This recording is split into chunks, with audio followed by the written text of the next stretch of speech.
Good evening, everyone, and welcome back to the Cavecast. I am your host, Kyle, and as always, I am joined by Carmen Sandiego.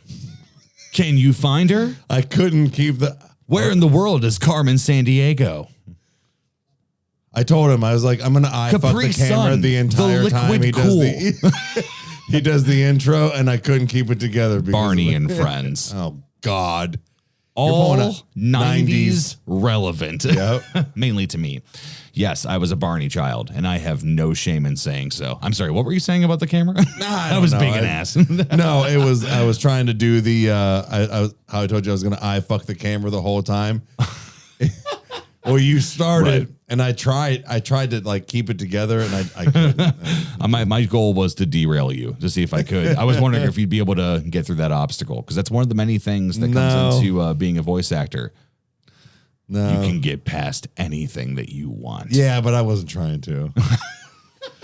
But anyway, so tonight is about the 90s, and specifically... Well, to be fair, we've already done the 90s. We have, but we've never done a specific thing from the 90s. We kind of talked about it in the broad sense of things. So if you would like to go see that podcast that we are referring to, I'll be sure to put that in. It's on a different channel. On a completely different channel, because we have a new brand.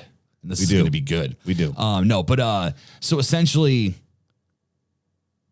That podcast was kind of just like an overview of like the things that we remember. Like the 90s in general, just kind of thing. What was it? We talked a lot about like the, the fact that the tie-dye chalk look was like a big deal, or I don't even know if tie-dye is the right like word for it or whatever, but it was that like really weird like accent colors. You'd have like glowing orange, and, like, purple. It was very like fluorescent. Yeah. It was very like neon and like in your face. Yeah. I'm actually toying of like trying to find something. I need to not spend as much as they want for this. I honestly might though, and this is a legit thing. I have thought about buying like 1 to like maybe 3, like, and when I say 3, like 3 different shirts and like maybe 3 different like pairs of pants or like shoes or whatever. Oh, okay. Like from the 90s, and like have like 3 different fits. Like you can like interchange. And one of the things I really, really, really want to fucking do is buy a pair of Janko jeans. Bro. How much do you think those are? Do you want to know? Kind of curious.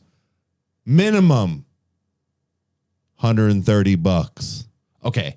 Not as much as I thought it was going to be. Bro, they're like $300. Okay. They're like $300 for...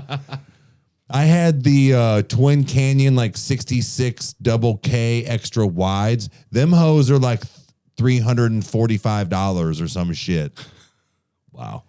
I knew I should have kept them. God damn it, Mom. Why did you throw... You gave them to the Goodwill. Somebody is rolling in it right now. I had like $900 worth of pants. Don't even get me started.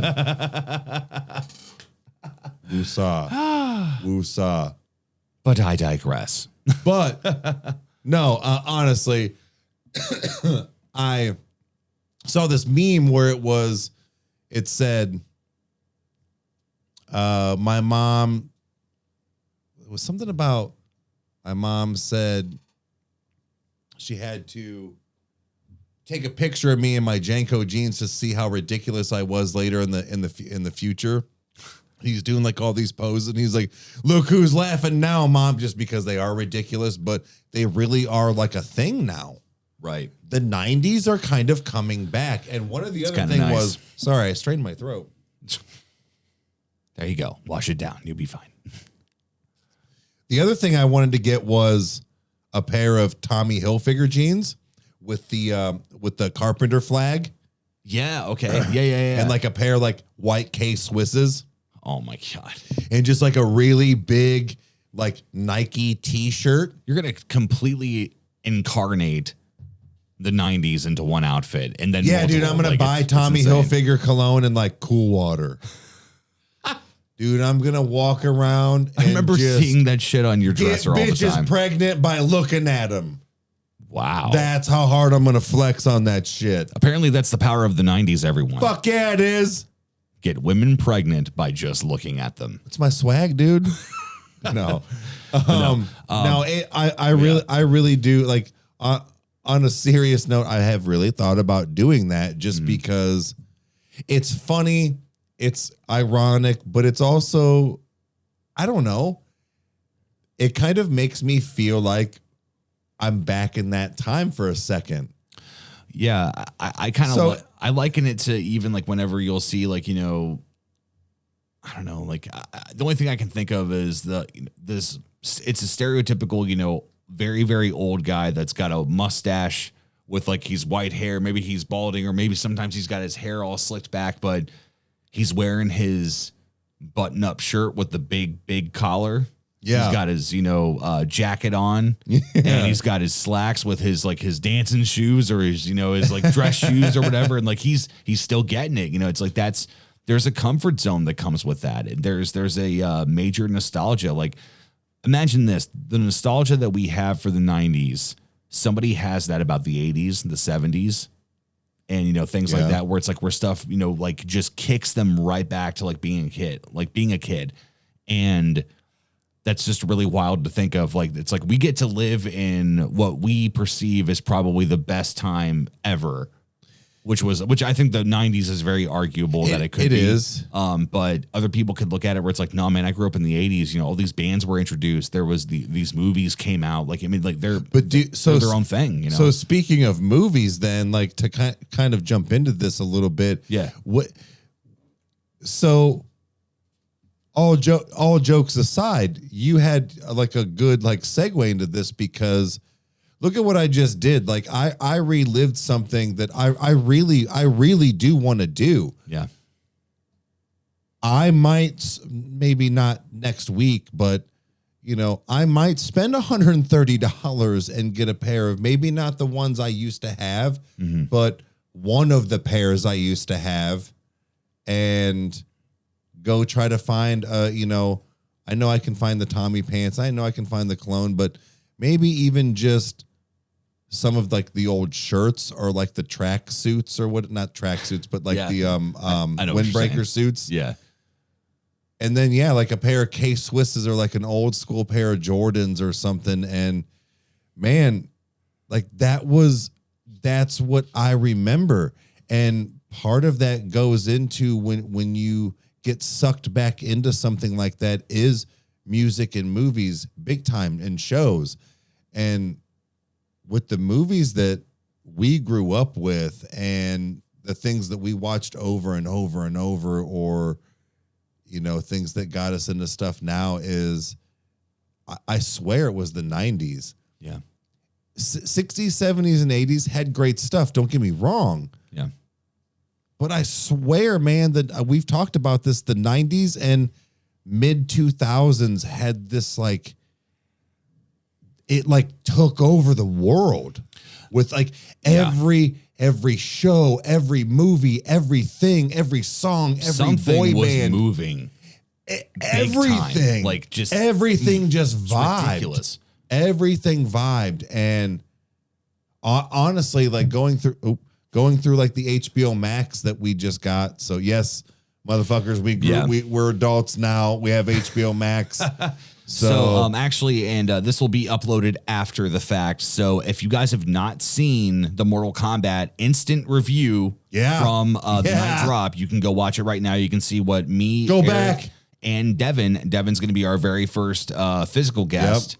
That we're going to have brothers. On here. So just three brothers talking. It's going to be really fun. We called Devin tonight and we were like, hey man, you know, this is what we're thinking for, cause we record every Thursday. So do the math on whenever this is taking place. It's going to be a legit special episode. Basically. It's not going to be uploaded. It's coming out tomorrow or Saturday. I was going to say probably a Saturday, early morning. Yeah. So Saturday, maybe Sunday, make sure that worst case. As soon as it's done rendering, it's going to be uploading. So, if that's 3, it's 3. If it's 4, it's 4. If my supercomputer can't get this done by Saturday at noon, we got a problem. Right.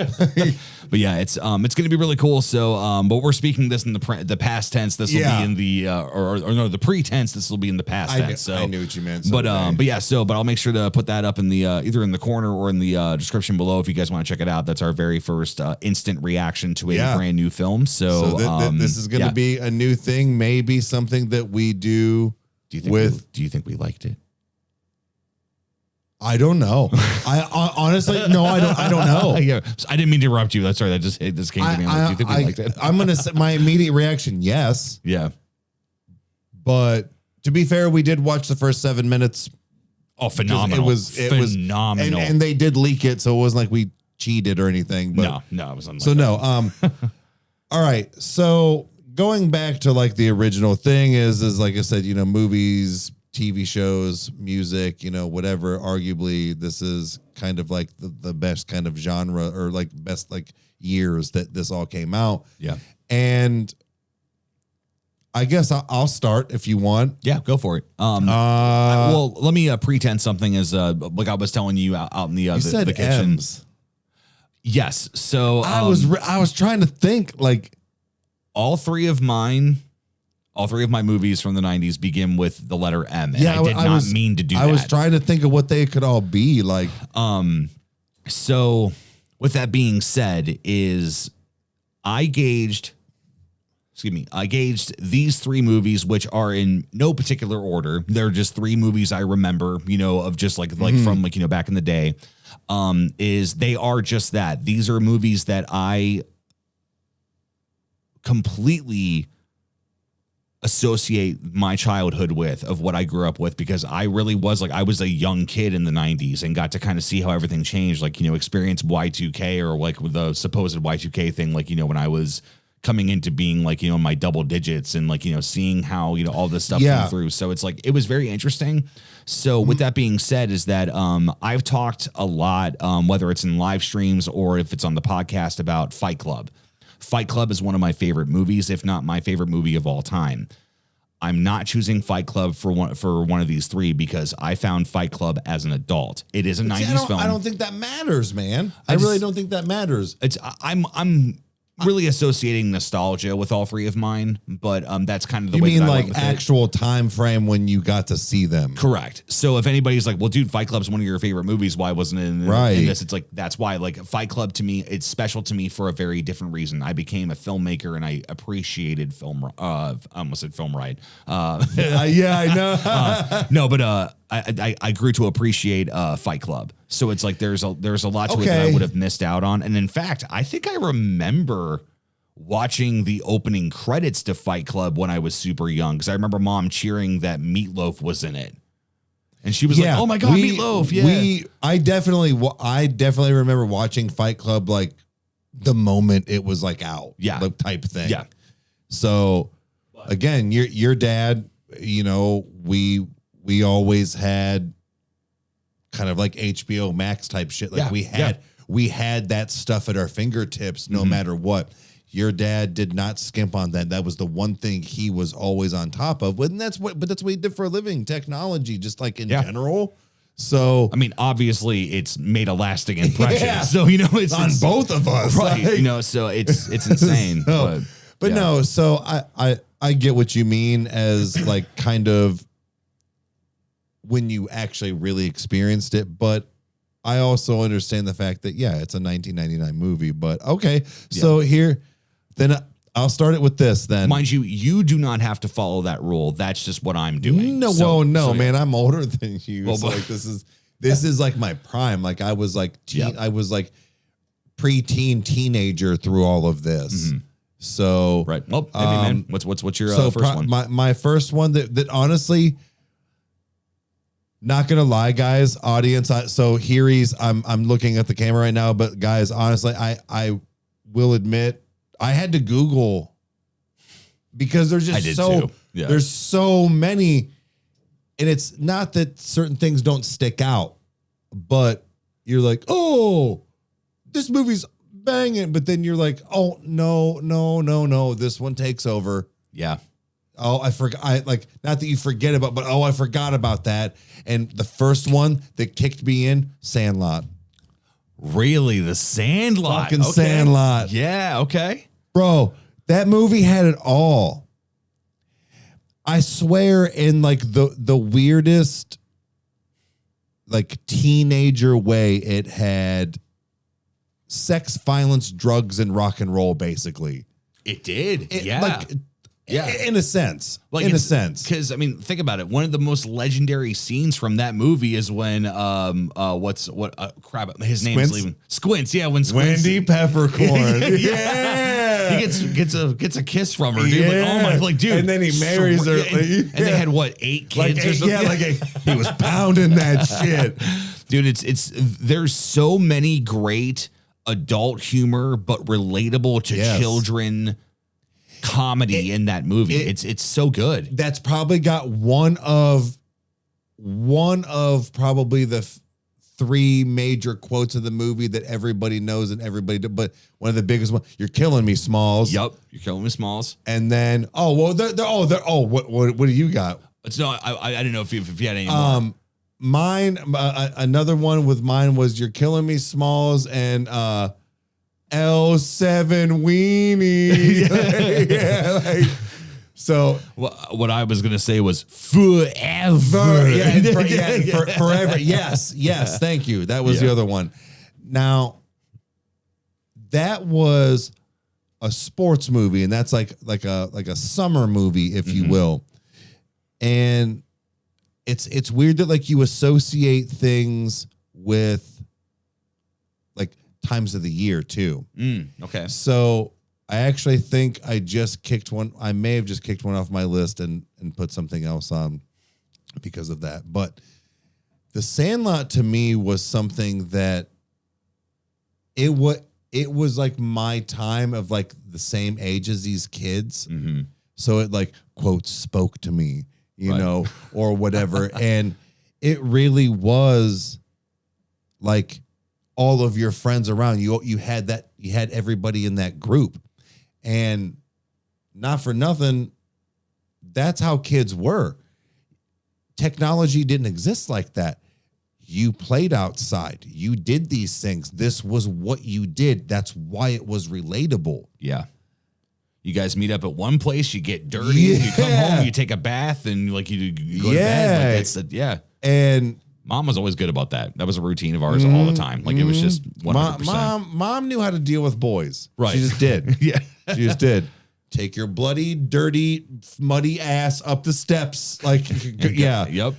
But no, that was the thing with The Sandlot was it really spoke to you on kind of every level as like a kid like that. And I don't know, that was just one that always comes back. Like it's got legendary lines. It's got legendary scenes. It's got fucking James Earl Jones in it. Why didn't you just come to me? I would have just gone to you.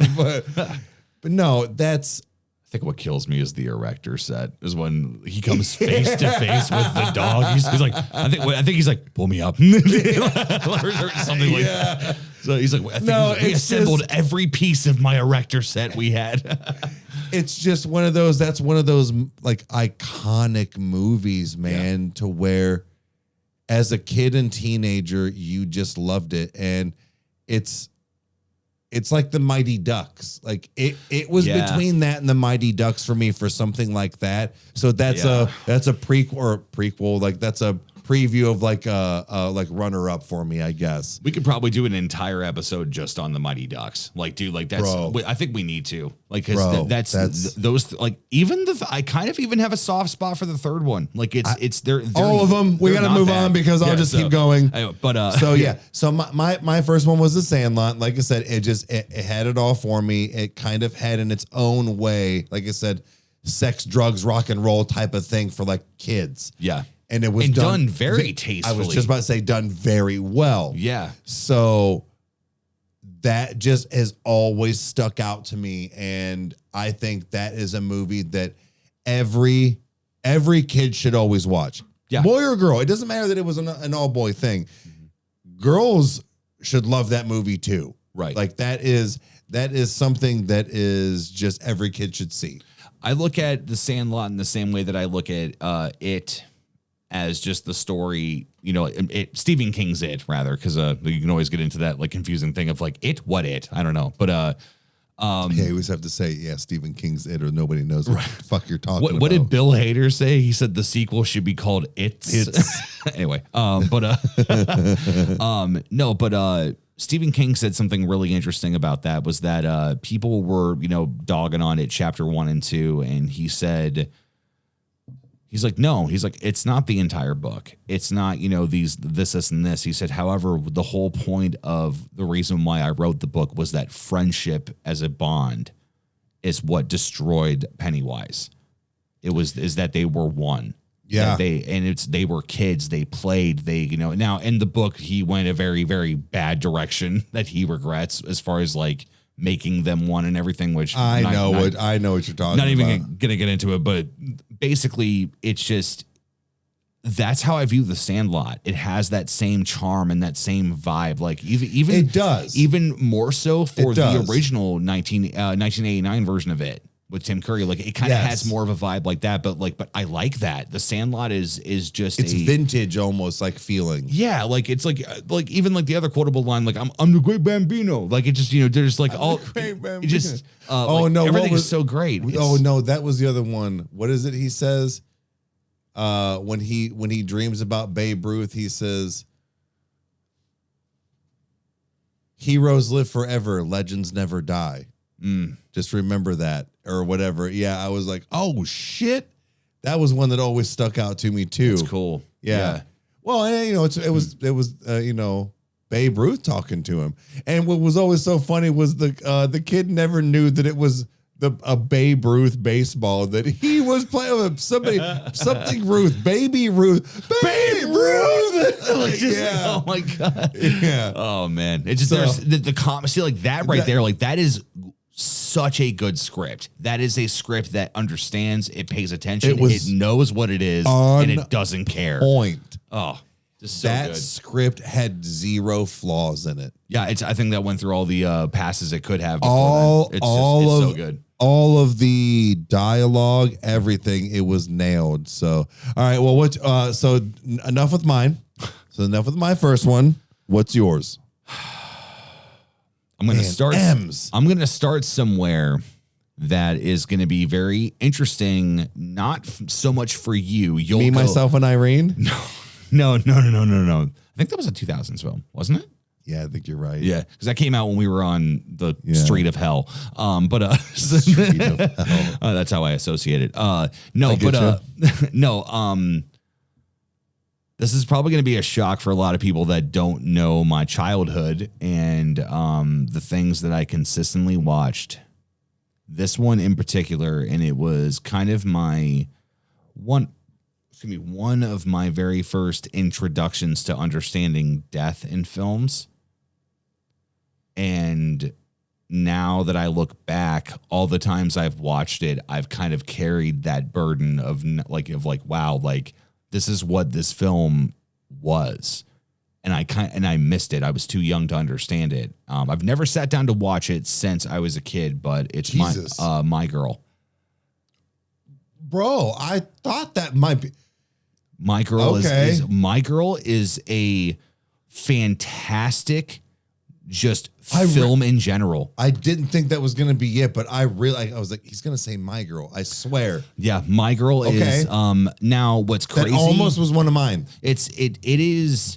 You have so many people. You have first and foremost Dan Aykroyd playing her father. Fantastic cast. I cannot remember the girl that plays Veda. She still acts to this day. She's on like TV shows and stuff, so she's still doing stuff. I forget her name too, but yeah. But fantastic actress. Yeah. I watched some recent clips of her like in some shows and stuff. She's still got it. She's doing great. She was on some HBO show, I think, like Veep or something like that. Oh, okay, gotcha.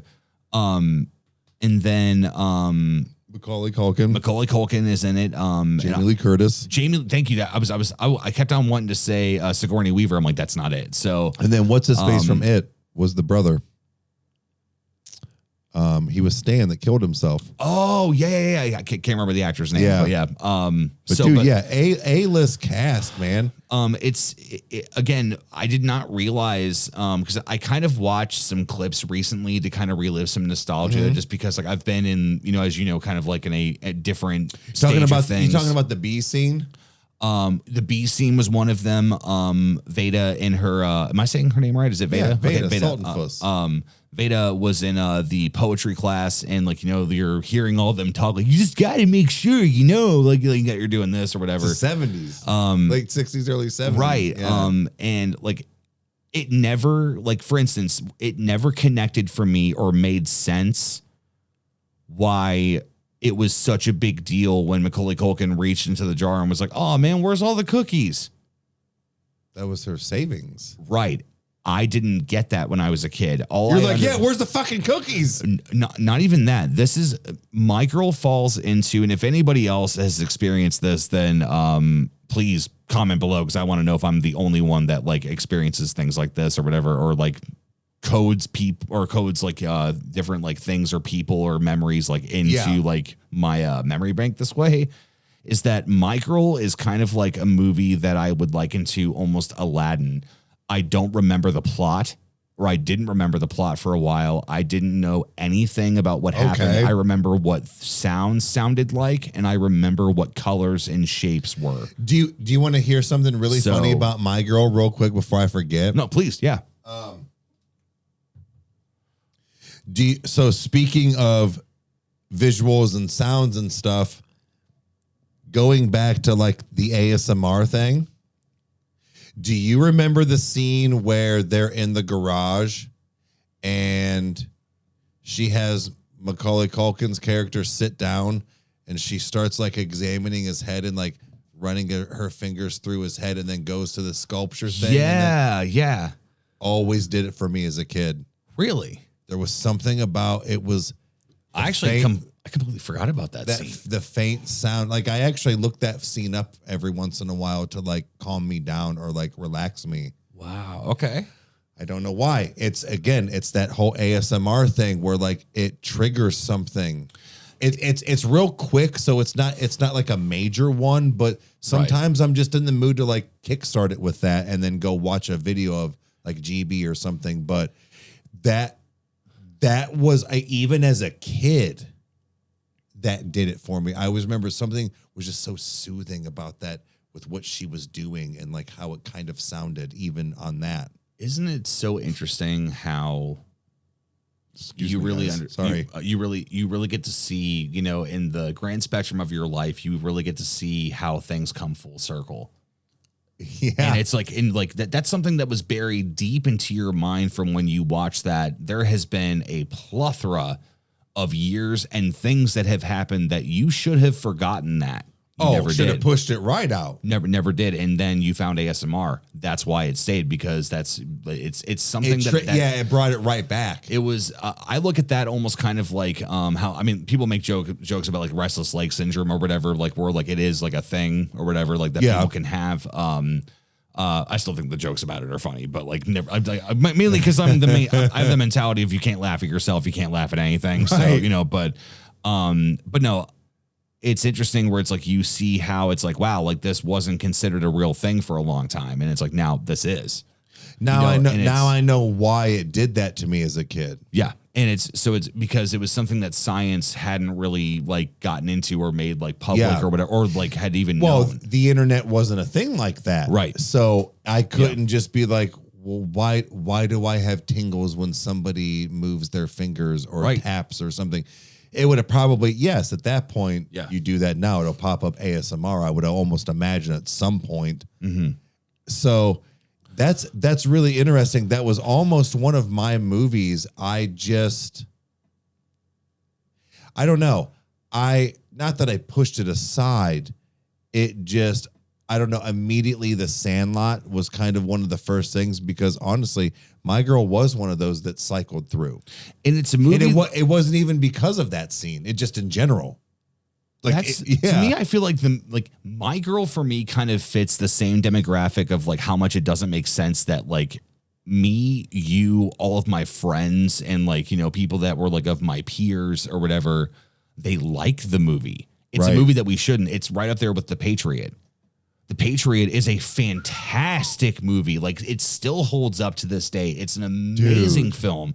Would have been on the list if it was in 90s, but it was 2000s. So that's one of the reasons why I wouldn't have put on it. But fucking game changer for a lot of things. Like, I remember someone specifically showing me that movie that was my age at the time. We were like 9 or 10, and they were like, you like, have you seen The Patriot? And I said, no. He was like, we watched it this weekend. You need to watch it.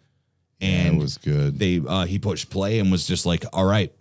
Let's go. Like, this is what's happening right now. Like, this was someone that was my age and understood and knew. And he was like, they're talking about the war right now when Mel Gibson's in the room with like the courtroom and stuff. Their dad like, or somebody was probably like helped them narrate prior. Right. But it was, they retained it. Like, they were like, wait till we get to the good stuff. Like, it's like, that is not an easy movie to get through. So it's like, it's not, but it's worth so good to watch. So anyway, but, anyway, we were, saying. No.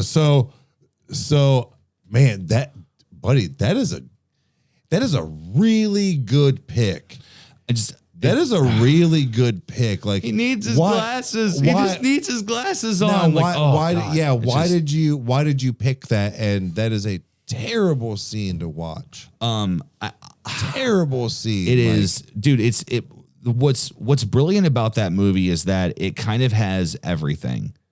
Okay. Kind of like almost like the Sandlot does, is that it has very adult humor. It's very real life. You know, obviously you're following a girl whose dad is a mortician.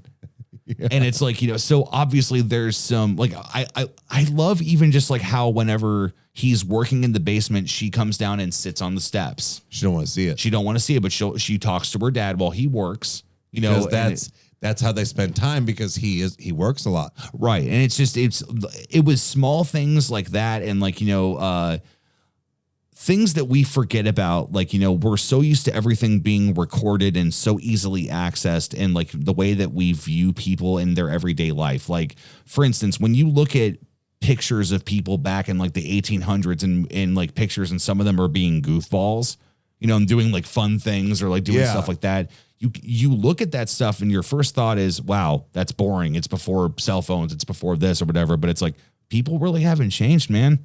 People were fun. They did stuff like that. And it's like, and you didn't even know what it was going to look like until you got it. Right. And it was like, that was an adventure on its own. And like, even like, but what sticks out to me is the scene when Dan Aykroyd is playing his saxophone. And he's just grooving into it, and then he starts singing and doing his thing. Like, that's stuff that you never really got to know about people until you got to know them or live with them. It's not these things that, you know, are easily accessible. So it's like that. That's where my mind goes when I think of like certain things in that movie, is just like, dude, like, this was precious. Like, this literally caught a chapter out of people's lives. And it's like, that's how I looked at My Girl. My Girl is just a great movie. I'm not ignoring you. I'm going to my notes to pull up my next stuff. No, it's a fantastic movie. I feel that it still holds up to this day. I think it's got a little 90s cornball to it, but it's nothing too over the top. I personally think it would hold up. I know I've watched the sequel. I don't remember if it was good. I was very, very young when I watched it. But I remember at least being like, holy crap, like there's an actual like sequel to this, and I get to like see what Veda did and like how she like moved on. It was good. No, it was good. Never gonna hold up to the first one, but yeah, it was definitely good. I think that's fair. Yeah. I think if they would have stopped at the first one, it would have been fine. It should have been a standalone but film. The second one is definitely worth like having, like, if people buy, like, you buy the second one, like you have to, like, you watch them both. Because it's a lot about her mom, right? Like, she goes on like kind of a quest to like learn about her mom or whatever. Okay, so it's still powerful sequel, like good idea. Like, it was definitely still, it was a very, very strong sequel, but you're very good at or very accurate at saying that like it was like like you could have kept it or left it, but you know definitely My Girl, strong strong movie. The next one's not going to be strong at all for a lot of people. Movie, but man. that's kind of where I wanted to start and get my streak right a little what bit. What do you want next from me? Do you want the comedy or the action? I want the action.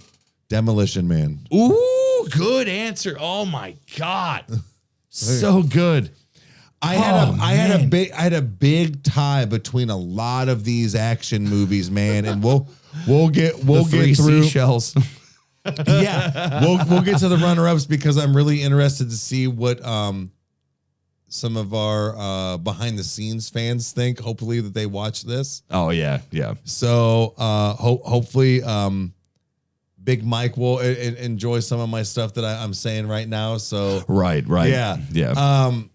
Sorry, I hope he doesn't mind me. I'm just trying to keep names. No, you're good. You're good. Yeah, So, yep.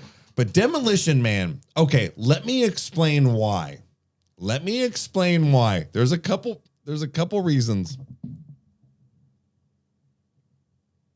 Take it down. All right. First of all, Demolition Man was in the prime of action. Wesley Snipes, Stallone, Schwarzenegger, like all of these before Vin Diesel and fucking Fast and Furious dumb shit. Don't even get me started on Fast on the 9. ninth one. I'm done, dude. I digress. Yeah. This is going to be a positive podcast tonight. So, but Demolition Man was one of those things. I swear, like now that I'm older, I almost feel like it's kind of like a weird, like Mad Max meets Tron kind of thing, where it's futuristic, but like unknown to this person. right. So he's got to relearn all this stuff. And the plot was just so crazy. For you guys that don't know what the movie is, I don't want to spend too much time on this because it's kind of a long plot to like say real quick. But yeah, it's good. Go Look up Demolition Man on just a trailer. You will see it's incredible. Yeah. The visuals were probably the best part. And one of the things that always stuck out when I went to a private school. Yep. Went to a private Christian school and I had a friend over. And we lived on Sheldon. Mm-hmm. So, and I remember one night everybody was in bed. I was hanging out and we were watching movies, and I remember your dad had taped Demolition Man off of HBO. Mm-hmm. We watched it because it's a cool-ass movie. Well, there's the one scene I think I know what you're going to say. where he walks into his room, and it's like this big-ass, long glass tube thing kind of thing in front of him, and it's a video call. Yep. And it's this big-ass tittied, naked woman. Blonde. Like drying herself off. Yeah. Hey, Howard, I thought I would go, oh, sorry, wrong number. And clicks off, and he's like, oh. And I was like, I legit forgot about it, and I freaked out, dude. I was like, oh, my God. You know, like trying to cover the screen, like find the pause button, like, you know, whatever. And the buddy was like, bro, where's the rewind button? So there was the quick titty shot, but no, honestly, the movie itself was just action packed. Wesley Snipes, Sylvester Stallone, Rob Schneider. Yeah, he plays You didn't know there's the three seashells. he plays a police officer, but it's not what you think. Yeah. Like, it's just Rob Schneider. That movie was the older I got, the more it made sense on certain jokes, like the Taco Bell thing, where when he was like, because you kind of learn with him where he's like, well, not for nothing, like he wanted to take him out to Taco Bell, but like cool, and then she's like, no, dude, Sandra Bullock, sorry, Yeah. she's like, no, everything is a Taco Bell now, like that's the name, like that's the fancy restaurants, that's the thing. it's weird to think that because it's not like it's like that now, but some of the similarities in that movie is weird. Yeah. But at the time, it's just a fun movie. Like I said, the action was just nonstop. It wasn't the fact that there wasn't like nudity and sex like that in it. There was that one little like funny spot. It was just to be funny. Yeah. That is one of those legit, like, oh, that was a funny spot because that's how the scene was going. Mm-hmm. It wasn't meant to necessarily be like sexual, I don't think. Right. So there was nothing ever like that in the entire movie. It was just a violent movie. Yeah. Yeah. Especially the eyeball thing. Like that was always kind of like, oof. Yeah. And full of, just full of action. And Simon Phoenix, I loved all of Wesley Snipes' scenes, like his sarcasm, his demeanor, how he just dealt with everything around him. I love the fact when he comes out and he's like, do you got anything else to say right at the beginning? And he's like, yeah, I do. And it's Daddy Man and unlocks his cuffs. And he grabs the dude and he's fighting a bunch of people and he's slamming around and he's like looking at himself like, what the fuck? And he grabs the one guard. He's like, how did you know the password to the cuffs? And he's like, I wish I knew. And he just keeps going because even he didn't know. Yeah. So like everything that's he's like typing around like and all the stuff. He's like, ooh, there's like like he's just it just is in him now. Yeah. And you hear all of that stuff going through his brain when like he tries to kill the one guy and he can't. Yeah. But then he gets smart because he's Simon fucking Phoenix and he's smart. He can't kill him. And he's like, that's what you remind me of, an evil Mr. Rogers. And he goes, tosses a gun. He's like, shoot this motherfucker. Because he can't do it, but he can. Right. But yeah. He found a loophole. Yeah. He was a genius. There was just all of this stuff in this movie that had plot twists and just special effects that caught you. Yeah. I watched that movie on repeat dozens and dozens and dozens of times. Yeah. It holds up to this day. You know what my favorite absolute Wesley Snipes moment out of that entire movie is when he's raiding the museum of all the weapons. And he stops and he's like, wait a minute, this is the future. Where's all the phaser guns? Like, Mine is when he slams the dude's head into the plexiglass. He's like, oh, sorry, didn't see you there. And he walks off. So good. That part. And then even at that scene too, where he's like, I can't get to it. He's trying to break the plexiglass. He's like, well, this is all like bulletproof or whatever it is. And he's like, yeah, but I need to get to it. And he looks over and he's like, wait a minute. How much do you weigh? Oh, yeah. Calculated, like, I can throw this dude straight through this and it'll break this shit. Yeah. I can't punch it, but I can throw a human being through it. It was all of those things. Because to me, that was funny. Yeah. I know it was violent, but that was part of it. It had this, like, weird, like, action, like comedy to it, kind of like True Lies. That was... Again, that was another one that was, it was kind of between that and that. True Lies had that great balance of comedy and action, and it was believable.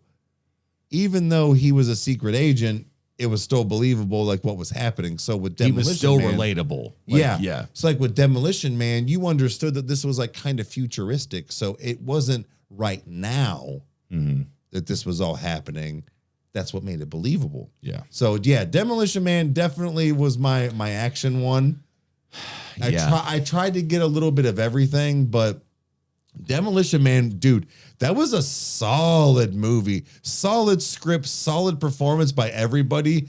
Just all around a great looking movie. Isn't Dennis Leary in that movie too? Yes. Oh my God. It's anything that Dennis Leary is in, I'll watch. Like ever since I was a kid. I forget the Hispanic or Puerto Rican. I don't know. Shit. What was his name? It was the other like officer. Oh, I know who you're talking about. I don't know his name.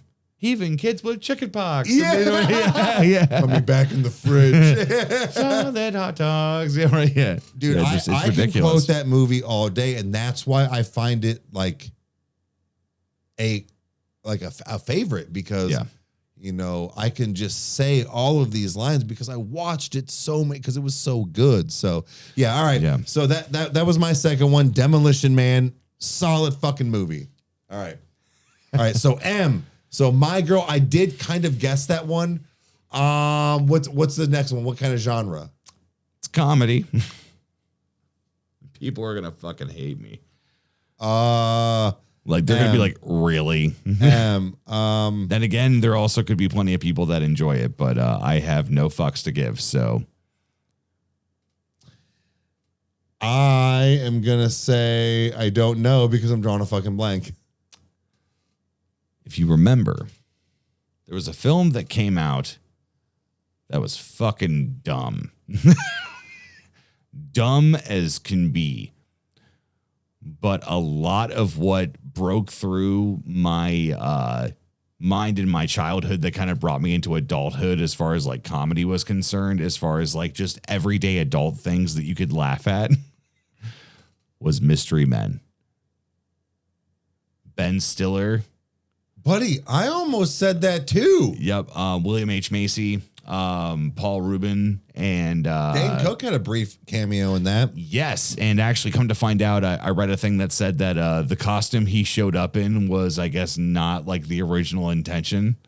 No, so he like completely did his own thing with it, which good for him. Like that's so cool. I don't know that movie like quote for quote, but I remember that movie. That is something actually I would like to rewatch again just to refresh me. It's a movie that go on your spiel. I mean, honestly, there's not a lot to it. It's kind of a movie that you can it's kind of like The Big Lebowski, not in the legendary status, but it's one of those movies that once you get the plot out of the way, everything else is what's funny. Yeah. Like the plot is so paper thin. The movie is not a movie that's remembered by many, from what I understand. Maybe it did do well, but obviously there was no sequel or nothing was ever taken on with it. It was a standalone thing, but it was genius. It was it was just this team of regular guys that were incredible. Yeah, it was just, and it was the fact that it was like it was kind of like the everyday man's Avengers. Like now that we look back, you know, it's you know, but it's ridiculous, it's dumb, it's funny. Yeah, that's the thing is that was the thing about it was that it was ridiculous. That's what made it so.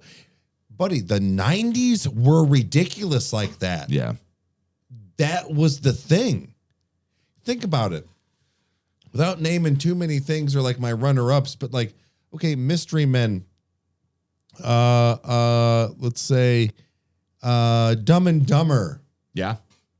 You know, I don't want to go too far, so I guess it was only one. But think about that. I know it was only two comedies, but think about where movies were going at that time. Yeah, that's what it all geared towards. It was all towards this kind of action comedy, drama comedy, horror comedy.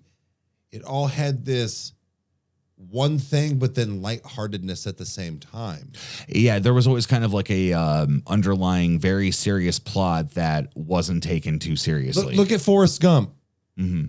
Forrest Gump, very, very much a drama movie, has a lot of great comic relief parts. Yeah, I gotta pay. Like it's just sort of like, or, you know, just Lieutenant Dan ice cream. Yeah, so there is it's legendary. Yeah, it's such a great movie. So like with Mystery Men, things like that were not out of the ordinary. Now people will be like, that's dumb. I don't know why you make, because that's not, people aren't, I don't mean that we need to be dumbed down, but people didn't just let go of their mind for 2 hours and just have things be. You can't just go to a movie like that anymore and people not criticize it to death because it was simple-minded. Well, that's the point. That's to me, I have made it very clear before, like whenever I've talked about Dawn of Justice compared to Suicide Squad. Suicide Squad was a movie that I had no expectations for. I went in because I knew I was going to have fun. Right. And it was, to me, Suicide Squad was just a thrill ride. The Justice League, which we are finishing tonight, the new one. I will say that I've seen them both. Suicide Squad definitely I don't think is equated with that aspect. But what I will say is that the Dawn of Justice or Batman vs. Superman, I held that to a very high degree because you were supposed to do something incredible. Can't stand Ben Affleck as Batman. Well, but what Justice League is doing right now with the Zack Snyder cut, had Dawn of Justice been made that way and that had been 4 to 5 hours long, it could have been an epic. Oh, God, would have been so much better. They could have paced everything so much better. So this new cut of Zack Snyder, dude, Zack, if you ever watch this, I've criticized the original Justice League and Dawn of Justice and all this stuff, but dude, fucking bravo. So far, like with what's going on. I'm not going to claim to know that I know like a big difference between the two as far as like the plot, because I'm not that big of a comic book nerd. But I will tell you what, I do remember certain scenes from the original and to what we've seen now. Yeah, fucking night and day difference. Mm-hmm. So, better. Anyways, don't mean to veer off, but yes. So your pick was still stellar, man. Yeah, that is like I said, that's just like what we did. It was fun. The 90s were fun. Yeah, it was a time to be alive where you could just experience things. Yeah. The 90s was all about check out this new thing, check out this new thing, check out this new movie, this new idea, this new music, this like it was everything was still new. Like I genuinely had to think about it the other day, was that I feel like that in my opinion music was perfected in the 2000s, because in the 2000s, I can't find any music I don't like. The 90s was kind of what paved the road for that. I was just about to say, I feel like... I'm not going to get into a whole music thing, but yeah. No, but real quick, I think the 70s and 80s paved the way for the 90s, which made the 2000s perfected all. Right. To me, you're absolutely right, dude. I feel like the 2000s is 100% the best music of all time. So we really need to get Alan on here. We need to get a few people on here when it comes to music. So anyways, we digress with that. But no, Mystery Men was definitely one. Definitely, man. That's a good one. That's a really like off the wall one that you're right, people wouldn't think about. My favorite moment out of that entire movie, which is going to be, this is probably be a shocker. What do you think it is? I figured it was a Dane Cook thing. No, it's not. That's a great scene. A fantastic. I also have my truth syrup. It's dumb shit like that is throughout the entire thing. It's so good. But essentially, my favorite scene, hands down, because this is the scene that made me realize, wow, this is what it's like to be an adult. It's when Ben Stiller shows up to the junkyard and he's late and he goes in and the old lady running the desk is like, you were supposed to be here at 9. It's 9:45. He's like, I know. He's like, but he gives an excuse. And she's like, you go out there and junk that thing. He's like, look, I can't just junk it. It's a military grade, welded together army tank vehicle. I can't. He's like, junk it now. To the point of when she grabs him by the collar after he has stated, if you tell me to junk this thing one more time. And she grabs him and just looks at him and goes, junk it. He reaches over, grabs a stress reliever ball and just starts squeezing. It's just, that little guy just saved your life. And she fucking loses. Because she knows he's not gonna fucking touch her. Like, shit, like, you're his boss. Like, that's all. But like, it was comedy like that was throughout the entire film. Like, doesn't happen anymore. It's the only thing I can liken it to was Sammy J and Randy Feltface. They have their show in Australia. They're very good about having comedy like that. But it's like, it's just, that's all. I'm talking about like here, like right, like that stuff doesn't exist anymore because people don't take the time to. All right. Let me lead into mine. Yep, go for it, please. But I'm gonna do, since it's my third one, I'm gonna do my runner-ups. Yep, go for it. Should we do our runner-ups real quick? I want to hear what yours is, and then I'll know what I need to be a runner-up. So I don't want to choose the same thing. So some runner-ups real quick for me are Friday. Okay. Now, not necessarily because of what you think. Not because, let's get it all out there, guys. Yes, Friday is a weed movie, whatever. It's more than that. It really is. All three of those movies are fantastic. They are even the third one's good. Like it's a good script. I can't find a reason why not to like them. But the reason why I like Friday is, like I said, yes, it's okay. Yeah, a weed movie, whatever. It's more than that. Mm-hmm. Again, it's got everything. It's got two friends. It's got a ridiculous concept at the beginning. You never figure out why. Yeah.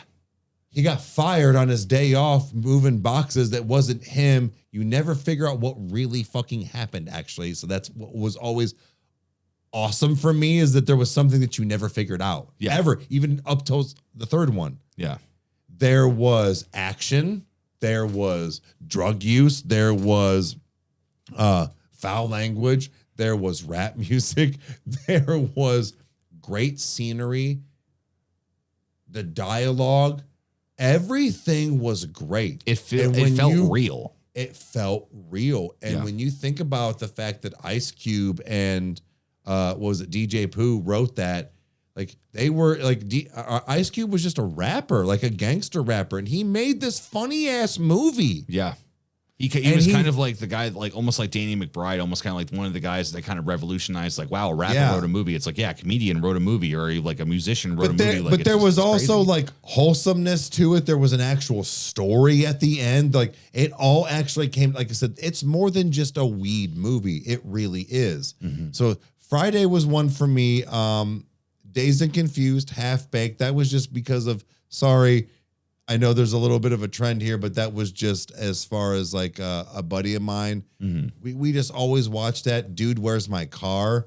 Oh God! And then so now getting into other things is probably the one I was gonna switch one with was Planes, Trains, and Automobiles. Oh God! Yeah. Okay. Yeah. That's a big one for me. That is, if you guys don't know what that is, We Can't Be Friends. You need to watch it. You need to gauge for yourself what you think about it. It's fantastic. Ace Ventura, The Mask, and then I would say probably big time Army of Darkness. Dude, when it comes to horror movies, I love like the cheesy B horror movie type things. Army of Darkness is definitely up there. To me, I think it's the perfect B movie.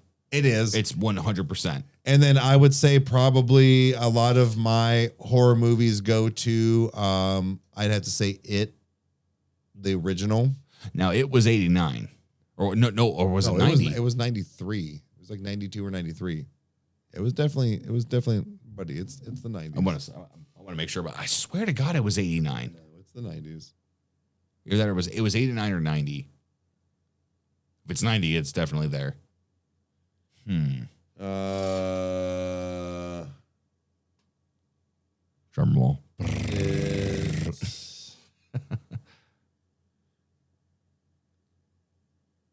Was a 1986 novel. Mm-hmm. It release date. Nope. So all I know is that it's got to be before the 90s, because we were at the other house over here. I remember. Mm-hmm.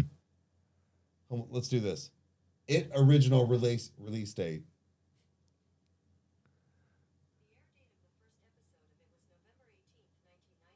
Okay, it was 1990. Okay, there we go. I knew it was in my Rolodex somewhere. I was like, God, I'm like, it's one or the other. But yeah. So those are my kind of like quick runner-ups. Those are the ones that stuck out to me the most. And I watched a lot of those. So going into that, I'd have to say the one that really sticks out the most to me out of all of those kind of quick ones is Liar, Liar. Liar, Liar is one of my favorite Jim Carrey movies. It was hard. Really hard. between that, Ace Ventura, and Dumb and Dumber. It like really hard. But I think the fact that Liar Liar had such a different style of Jim Carrey, and you were watching him like squirm, I guess was the thing, made it an entirely different new style of like comedy for me. Yeah. That was brand new. And he nailed it. I watched that movie so many times. I know I watched all the other ones so many times, but man, I swear I watched Liar Liar like one more time than everything else than that. It's what's interesting is that this is going to flow right into mine. And I feel like that because mine is very weak because it was one of your runner-ups. It's The Mask. That doesn't start with an M. That starts with a T. No. For the way that things are taken together. Not like Mask Mask the is how it's organized. The Mask is the title of the movie. No, but okay. Well, let's go back and forth. Let's banter. So this is what's perfect about this is that Liar Liar, Jim Carrey stated at one point that he said it was so refreshing to do Liar Liar because he didn't have to do anything except for show up for work. Correct.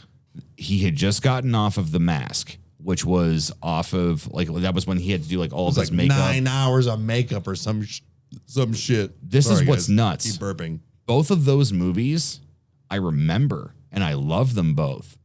But The Mask, I never once associated that Jim Carrey ever had any makeup on. It was just It still looked like him. It was like he became The Mask. He did. It was just it was such an interesting thing. The comedy is so over the top. The violence is suggestive and not in your face. That's what was so genius about it, though. Yeah, it was like comic book. Did you miss me? Like when he's I guess not. Like spewing all of like the orange juice out of like it's so good. Like even like his dialogue. It was hard to pick one. Like the 90s was fire. It's because think about this. Ipkiss, who is The Mask, Stanley Ipkiss. Ipkiss is funny as himself because he's a big dork. And like, for instance, when he's in jail and he's like, Milo, come on. He's like, remember all those times about not jumping on people? Forget about all of it. Like, come on, Milo. One of my favorite scenes in that was he's like, drop it. Or no, when he was like, I can't throw with you attached to it. Bow. And it snaps him in the face, dude. I swear that wasn't planned. No, there are so many moments in that film that are like that. I don't want to get onto a whole thing about Step Brothers, but it was the way that Rob Zombie said about Step Brothers when he's like, when I watched it, he's like, my first thought was, is it just me or is everything in this movie fucking hysterical? But I thought you didn't like it. Everything. But no, I don't. Because as a movie, it doesn't work. It's a quotable, fucking funny, sectioned movie. Basically, when it comes to The Mask, is that it is a movie that like, it's just everything is funny in that movie. Everything works. Like when he fucking sharpens a pen because he's so like attracted to Cameron Diaz and her curves. Like it's everything like that. Like, and then you get to see it displayed in him later when he's The Mask and he's doing the whole cartoon wolf thing, like doing all that stuff, and then like, just the interaction of how like you realize that this really is the spirit of Loki, or it's the remnants of Loki, the god of mischief that's in this thing, because even when he has it on and he accepts the award when he's like dying because he gets shot, if you watch the bad guys that are behind them, when the crowd pops up, they stop, they adjust their collars and they like fix their hair and stuff and everything. But the second it goes away, Loki's influence is gone. They're back to like, hey, we need to kill this guy. The Mask is filled with things like that. He can control the room. Yes, Loki is the god of mischief, and there's never once throughout that entire movie that you ever think to yourself, this isn't going to be funny, or like this isn't going to be like this. Like, because like there's so much established that Ipkiss is already funny. Now, Ipkiss is a dork who has the god of mischief running through him. Have fun. Yeah. Like it is the perfect storm of a movie. It is so much fun. And as an adult, as I've watched, scenes and everything, I need to sit down and watch it all. But like the whole, like, he pulls a used condom out of his pocket. Did not even register with me when I didn't recognize like any of that when I was a kid. But what I love is that it had cartoon humor. And what I mean by that, it's not in the conventional sense with that movie.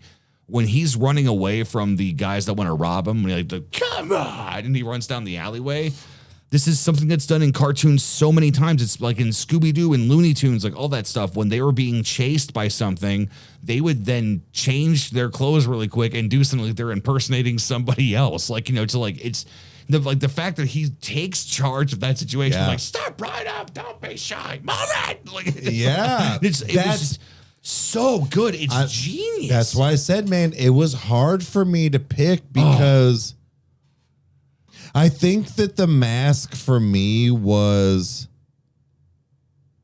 not my pick because of the fact of it was a over the top thing. Liar Liar is very grounded. Correct. And that's also what plays into the, now again, like Liar Liar is just as if not a funnier film than The Mask, because like it's but in a different way. It's like you're going to see Jim Carrey as a cartoon. You're going to see Jim Carrey as a cartoon in real life. Like it's like it's that, and that's why it's so hard with these 90s movies, man, is because look at the similarities. Yeah. Not just because it's Jim Carrey, but again, think about that. The reason I didn't pick The Mask essentially was because it was a like over the top thing. Yeah. Yeah. You're right. Liar Liar was a real, quote unquote, real movie, like grounded kind of thing that could, in a sense, kind of happen. Right. Like, I mean, obviously you take the whole wish aspect out of it or whatever, but if you add, but the real life of dad, son, mom, divorce and yeah. It all coincides. So, dude, again, strong fucking answer. No, you have very, very strong answers on your end too, man. Like all of them. Like it's well, I'm knocking down your points now. I'm gonna take it back. No. I mean, but you really did. You kind of came with a nice counter on everything. Mm-hmm. And that's what I'm saying. Like you had very, very strong. You weren't just like, yep, Scooby-Doo. Not that I don't mean Scooby-Doo's not a good movie. Right. I don't know that actually came out in the 2000s. I'm just saying, you didn't just say certain, like just a shitty, stupid movie. Honestly, Dumb and Dumber didn't even cross my mind. Ooh, shockingly. Now, and it's not because to me, I feel like Dumb and Dumber it's not exactly as much of a favorite movie of mine as much as it was a way of life. Like seriously, like it was just like that's how I understood what comedy like was, just like in the like no pun intended, in the dumb sense. Like, but that's kind of what it was for me with Monty Python. Yeah, like same deal. Like, it's like later on, I understood that you could go really, really dumb, like even worse. See, or better rather. But like I had like Scream, True Lies. I almost chose True Lies, but I was I'm like I don't know. Yeah, like. I had other things that weren't just like our typical comedy or our typical favorite actors, but I guess that's kind of the thing, is like that's where you go with it when they are your favorites. When you have movies throughout like I said, the 80s, 90s, and 2000s, it's a lot to go through. It's an arsenal of so many things that were just top notch. Solid 8s out of 10s out of everything almost that ever hit the screen. Think about it. Well, I think we said it before, is name a movie in the 90s and early 2000s that was garbage. I'll wait. It takes a second. I honestly, 3 things come to my mind. As far as about like, I can't even think of that. What I can think of are 3 films that I know for a fact were stellar that I would definitely consider runners up. As one is Face Off. Yes. Well, I'm blanking on. Okay, I'll give you 2. If the third one comes back to me, I'll do it. But the second one, The Jackal, with Bruce Willis and Richard Black Gere. and Richard Gere. Yeah, yes. Jack Black has a horrendous death in that movie. It was just they established in that movie that Bruce Willis just did not care about who he hurt or what he did. Like it was a good movie. It was a good standalone movie. It didn't need a universe, didn't need a sequel. It was just a good movie.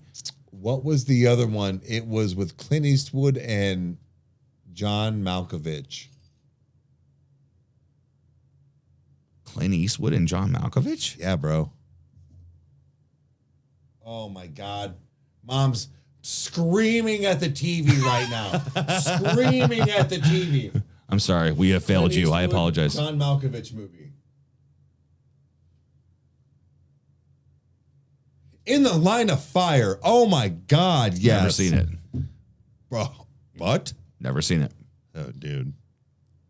Okay. Not that I'll hate it. I'm just saying. No, I know. I've just never seen it. So. That's interesting. Yeah, Mom is screaming at the TV right now. No, dude, just so many things. Like we should. Literally... Oh, Conair. That was the third one.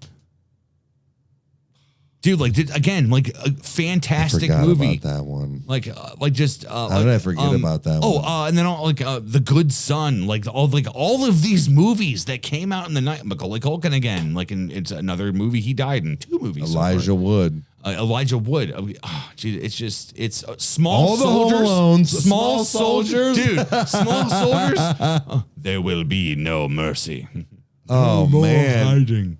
Dennis the Menace. That was one I had put on the. This is like a 90s nostalgia finale. Like, what else is there? By the way, Dennis the Menace had Christopher Lloyd in it. Can we please talk about that? That was actually a thing. That is not fake. That is a real thing. That is a real thing that happened. He's trying to cut open the beans.